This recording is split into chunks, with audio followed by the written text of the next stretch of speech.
Good morning. Good morning, sir. It's a good day for America, it's a good day for Europe, and it's a good day for world peace, for real. This is consequential. I just signed into law the national security package that was passed by the House of Representatives this weekend and by the Senate yesterday. It's going to make America safer, it's going to make the world safer, and it continues America's leadership in the world, and everyone knows it. It gives vital support to America's partners, and so they can defend themselves against threats to their sovereignty and to the lives and freedom of their citizens. And it's an investment in our own security, because when our allies are stronger, and I want to make this point again and again, when our allies are stronger, we are stronger. I'm grateful to all those in Congress, Democrats, Republicans, Independents, who voted for this bill. It's a path to my desk. It was a difficult path. It should have been easier, and it should have gotten there sooner. But in the end, we did what America always does. We rose to the moment. We came together, and we got it done. Now, we need to move fast, and we are. Over 2 years, Russia has been responsible for a brutal campaign against Ukraine. They've killed tens of thousands of Ukrainians, bombed hospitals, deliberately picked them out, bombed hospitals, kindergartens, grain silos, tried to plunge Ukraine into a cold and dark winter by striking their power grid. Ukrainians have fought back, defending their country and their families with extraordinary courage.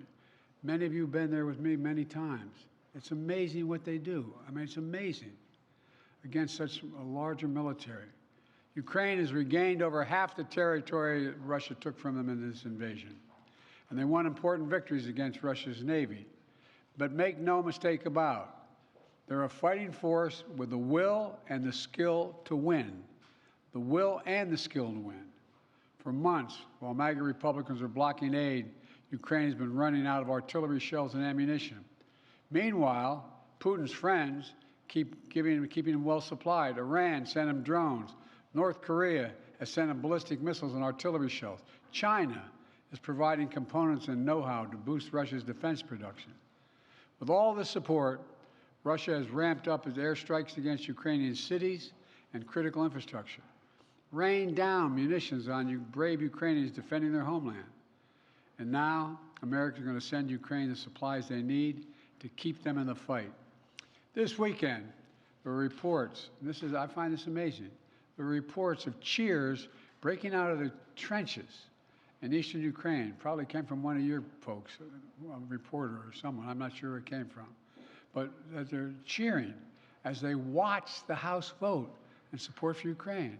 It's not like they don't understand what we've done. Not like they don't understand how critical this is for them. I'm making sure the shipments start right away. In the next few hours, literally the few hours, we're going to begin sending in equipment to Ukraine for air defense munitions, for artillery, for rocket systems, and armored vehicles. You know, this package is literally an investment, not only in Ukraine's security, but in Europe's security, in our own security. We're sending Ukraine equipment from our own stockpiles. Then we'll replenish those stockpiles with new products made by American companies here in America. Patriot missiles made in Arizona, Javelins made in Alabama, artillery shells made in Ohio, Pennsylvania, and Texas. In other words, we're helping Ukraine while at the same time investing in our own industrial base, strengthening our own national security, and supporting jobs in nearly 40 states all across America. You know, the United States is not acting alone, to state the obvious. Our allies in Europe and around the world who've constantly been asking me, are we going to step up? We're not going to walk away, are we? How many, and some of you have been in these international meetings with me, they're very concerned. Had we failed to step up, Lord only knows what would happen to the cohesion in NATO. They're also sending significant help to Ukraine. We're all standing together against this brutal dictator. As I've argued for months, this is directly in the United States' national security interest. If Putin triumphs in Ukraine, the next move of Russian forces could very well be a direct attack on a NATO ally. And you all know full well that invoking Article 5 of the North Atlantic Treaty would be the first thing that comes to mind, which declares an attack on one as an attack on all. If Putin attacks a NATO ally like he's attacking Ukraine today, we'd have no choice but to come to their aid, just like our NATO allies came to our aid after the September 11th attacks here. That's why we're supporting and surging support now to Ukraine, to stop Putin from drawing the United States into a war in Europe and in the future. You know, it seems to me we should take a little bit of a step back and realize what a critical moment this was for the United States and for NATO. This is a historical moment. In the last 2 years, we've helped unify, strengthen, and expand NATO. Imagine if instead we had failed to step up now and support Ukraine. All those gains would have begun to unravel. The cohesion of NATO would have been weakened, and our national security would have been undermined without any question. You know, Putin started this war believing he could easily break the will of the people of Ukraine. When that failed, he changed his strategy a little bit, thinking we could break the will of NATO, break the will of the United States, break our will.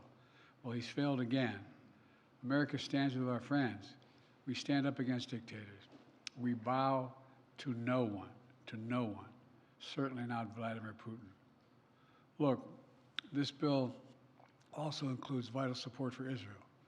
Just 10 days ago, we saw Iran launch over 100 missiles and drones at Israel. And because of them and other allies across the world, including from the region, no serious damage occurred. An unprecedented attack that followed years of Iran supporting Hezbollah, Hamas, and proxies of their own attack on Israel. They fund these guys. My commitment to Israel, I want to make clear again, is ironclad. The security of Israel is critical. It will always make sure that Israel has what it needs to defend itself against Iran and terrorists it supports. And with this aid, the United States is going to help replenish Israel's air defense and provide other critical defense so Iran can never carry out the destruction it intended with its attack 10 days ago. But at the same time, this bill significantly increases humanitarian assistance we're sending to the innocent people of Gaza who are suffering badly. They're suffering the consequences of this war that Hamas started. And we've been working intently for months to get as much aid to Gaza as possible. This bill includes $1 billion for additional humanitarian aid in Gaza. We're going to immediately secure that aid and surge it, including food, medical supplies, clean water. And Israel must make sure all this aid reaches the Palestinians in Gaza without delay. And everything we do is guided by the ultimate goal of bringing these hostages home, securing a ceasefire, and setting the conditions for an enduring peace.